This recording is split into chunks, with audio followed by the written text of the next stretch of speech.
They laughed when I said I was leaving the family business. My father called me a disappointment. My older brother smirked and said I'd be back within 6 months, begging for a job. At our annual family dinner, they toasted to the real heirs of the family empire while pretending I didn't exist. They thought money made them untouchable and that I would always be the poor, forgotten daughter who wasn't smart enough to succeed. So I walked away with nothing but a suitcase, a broken heart, and a promise to myself. I wouldn't waste my life proving them wrong. I would build something so successful they couldn't ignore it. 8 years later, when their company was drowning in debt, they sat in a boardroom praying for a miracle investor. The look on their faces when I walked in as the new owner was something they'll never forget. My name is Sophia. I'm 34 years old, and I live in Seattle, Washington. My family owned a regional manufacturing company that had been passed down for 3 generations. From the outside, everyone thought we were the perfect, wealthy family. Behind closed doors, my father believed only men were capable of running the business. My older brother, Daniel, was treated like the future CEO, even though he barely showed up to work. I had an MBA, years of experience, and ideas that could have modernized the company, but every suggestion I made was dismissed before I could finish speaking. The final straw came during a board meeting when my father publicly announced that Daniel would become vice president. Then he looked at me and suggested I should focus on getting married instead of chasing executive dreams.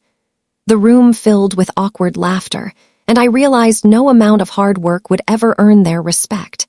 I resigned that afternoon without looking back. Starting over wasn't glamorous. I rented a tiny apartment, worked 16-hour days, and poured every dollar I had into a technology startup that helped small manufacturers cut production costs. For years, I faced rejection after rejection. Investors turned me down, clients canceled contracts, and there were nights I wondered if my family had been right about me. But I kept improving my product, building relationships, and refusing to quit.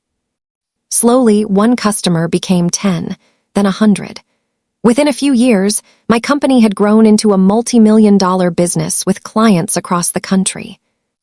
Meanwhile, my family's company was heading in the opposite direction. Daniel ignored market changes, made risky investments, and refused to adopt new technology because he thought the family name alone guaranteed success. Sales collapsed, banks demanded repayment, and suppliers began walking away. Eventually, the board quietly searched for buyers before the company went bankrupt. My investment firm saw an opportunity. After weeks of due diligence, we submitted the strongest offer. I never used my name during the negotiations. The board accepted the deal, believing an anonymous investor had come to save the company. On the day the contracts were signed, I walked into the boardroom as the acquiring owner. The silence was immediate. My father stared at me as if he'd seen a ghost. Daniel's confidence disappeared the moment he realized the woman they had mocked now controlled every decision. For the first time in my life, they had nothing to say. My father finally whispered, "You bought the company?" I nodded and calmly replied, "No, I bought the future you said I could never build." I could have fired everyone out of spite. Instead, I kept the employees who had worked honestly for decades and removed the executives responsible for the company's decline. I invested in new technology, expanded operations, and gave long-overdue raises to the staff who had carried the business through its hardest years. The company became profitable again within 18 months, not because of revenge, but because it was finally being led by people who valued innovation over ego. A few months later, my father asked to meet for coffee. He admitted he had confused tradition with wisdom and pride with leadership. Daniel apologized for spending years treating me like I didn't belong. I accepted their apologies, but I no longer needed their approval. The little girl who once cried after every family dinner was gone. Owning the company was never the greatest victory. The real victory was becoming the woman they insisted I could never be. In the end, I didn't just buy their company, I reclaimed my own worth.